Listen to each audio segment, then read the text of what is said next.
Pompeo condemns China's proposed Hong Kong national security law. Secretary of State Mike Pompeo condemned China's proposed national security law for Hong Kong, warning that the passage of the legislation would be a death knell for Hong Kong's autonomy. Any decision impinging on Hong Kong's autonomy and freedoms is guaranteed under the Sino-British Joint Declaration, and the basic law would inevitably impact our assessment of one country, two systems and the status of the territory, Pompeo said in a statement Friday.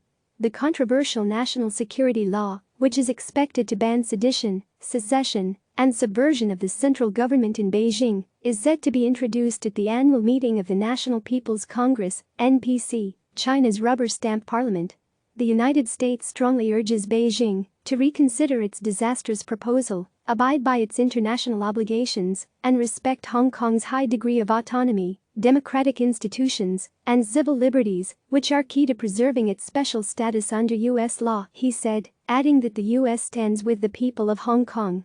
Pompeo's admonition comes as the rhetoric between Washington and Beijing has grown increasingly adversarial amid the coronavirus pandemic. The Trump administration has foisted blame on China for failing to be sufficiently transparent at the outset of the deadly virus. A number of U.S. lawmakers on both sides of the aisle have also condemned the proposed law, as have Hong Kong opposition lawmakers and human rights organizations. Beijing has said the legislation is necessary.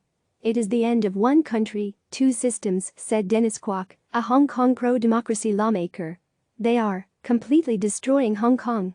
Under the one country, two systems policy, Hong Kong retains limited democracy and civil liberties despite being under Beijing's control.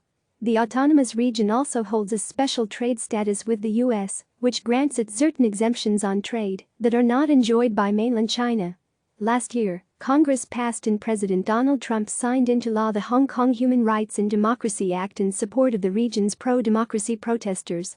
Under that law, the U.S. must annually verify to Congress that Hong Kong remains autonomous from China, or it risks losing its special status.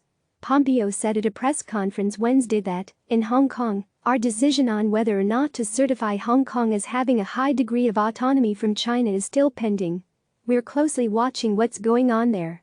CNN's James Griffiths and Stephen Jiang contributed to this report. Click subscribe to receive the latest news.